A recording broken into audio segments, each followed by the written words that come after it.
Apa-apa yang menjadi sebab pada haram itu juga haram. Wa ma adda ilal haram fahuwa haram. Aktivitas yang menjadi jembatan, yang menjadi fasilitator menuju keharaman, walaupun itu aktivitas sebenarnya halal, maka dia pun menjadi haram. Contoh, mohon maaf, sholat sunnah, sholat tahajud misal. Jelas ini sholat paling utama, Rasul bilang afdhalus sholah ba'dal maktubah, ya, as-sholah fil lail. Sholat paling utama setelah sholat wajib adalah sholat di malam hari, maksudnya tahajud. Tapi gara-gara tahajud membuat dia enggak sholat subuh. Ya, dia ujub dengan sholat tahajudnya yang sampai barangkali ratusan rakaat, tapi subuhnya jam 9. Maka mohon maaf, yang kayak begini, perbuatan yang harusnya mendapatkan pahala justru mendatangkan dosa gara-gara dia meninggalkan kewajiban. Ma'adda ilal haram fahuwa haram. Dalilnya, wala taqrabuz zina. Jangan kalian dekati zina. Yang Allah katakan la tazni, Allah tidak katakan la tazni, jangan kamu berzina. Kalau jangan berzina, yang dilarang cuma zina. Kalau la taqrabuz zina, jangan dekati zina, berarti dua yang dilarang, yaitu muqaddimahnya dan juga zinanya.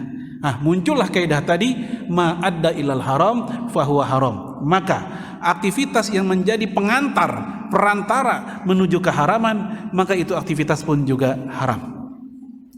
Bapak-bapak ke pasar jelas halal, apalagi kalau dia orang pasar, tiap hari dia ke pasar, entah security pasar, entah dia seorang pedagang.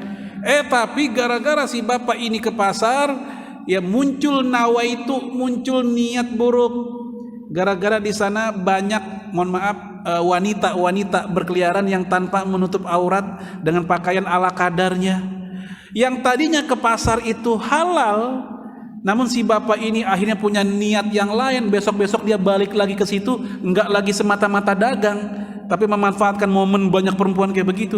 Maka bagi si bapak ini, perbuatan yang tadinya ke pasar itu halal menjadi haram.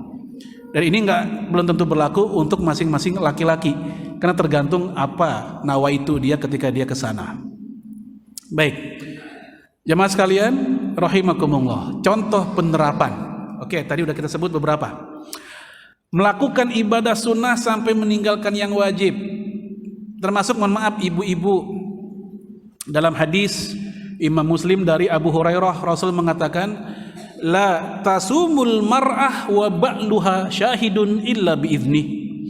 Janganlah seorang wanita berpuasa sunnah sementara ba'al itu, jadi gini, kenapa Rasul nyebutnya ba'al bukan zauj, suami zauj, istri zaujah?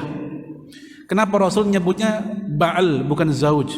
Karena ba'al itu terkait satu fungsi, yaitu fungsi, mohon maaf, kehalalan hubungan suami istri. Yang mana fungsi ini hanya bisa dilakukan oleh pasangan yang halal dan sah. Itu rahasianya. Kalau Rasul menggunakan istilah zauj, maka itu umum. Ya akhirnya bukan hanya hubungan suami istri, ngopi, nyuci, ngepel pun jadi masuk. Padahal kalau laki-laki nggak dibikinin kopi, bisa bikin sendiri. Tinggal itu laki kolokan atau enggak gitu aja modelnya. Ya. Baju belum dicuciin, laki bisa nyuci sendiri. Tapi mohon maaf, kalau hubungan suami istri, kalau bukan sama istrinya, sama siapa lagi? Itulah rahasia kenapa Rasul mengatakan demikian. Maka illa biizni, kecuali si suami mengizinkan. Ketika si istri tersebut justru membela-bela yang sunnahnya, tapi kewajiban tadi yang gak bisa diwakilkan oleh perempuan lain yang halal kecuali dirinya, dia kalahkan, justru itu mendatangkan dosa baginya. Karena perbuatan sunnah tersebut menjadi jembatan menuju keharaman.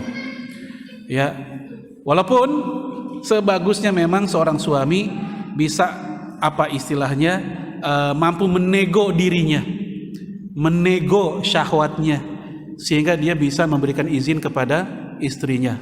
Bang, saya nggak pernah sholat puasa Senin Kemis, sesekali saya pengen nyobain. Ya lu gimana sih, kata lakinya. Besok kan abang mau cuti. Emang cuti mau ngapain bang? Ya cuti ngapain kek, berkebun kek, apa kek gitu. Nah illa biidni, ternyata suaminya ngizinin, alhamdulillah. Nah bagaimana kalau puasa wajib? Puasa wajib udah Allah yang suruh, kayak puasa Ramadan nggak pakai izin sama suami. Kalau suami yang larang, suami yang dosa. Bagaimana kalau puasa qadha? Puasa qadha itu al-wajib al-muwassa, kewajiban yang lapang waktunya. Nah, ini bisa bisa ngobrol baik-baik di antara mereka berdua. Baik. Ya.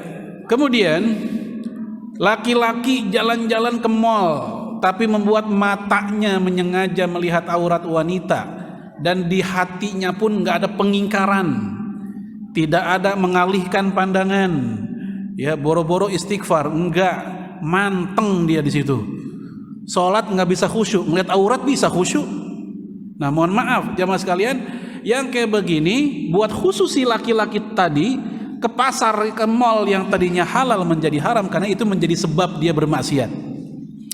Ya, ketiga, contoh penerapannya, memakan makanan yang berbahaya bagi kesehatan, termasuk obat yang udah kadaluarsa. Makanan halal, tapi khusus dia di makanan itu jangan. Yang kena diabetes berarti yang karbo-karbo kurangin. Dia no limit, unlimited, nggak pakai limit, semua dihajar sama dia. Maka dia jatuh ke haraman, zolim. Bukan karena gulanya haram, bukan karena karbohidrat itu haram, tapi karena tingkah lakunya yang membuat dirinya celaka. Obat benda yang halal, tapi begitu dia udah kadaluarsa menjadi sebab dia justru tambahan parah, maka menyengaja dalam hal itu juga tidak dibenarkan.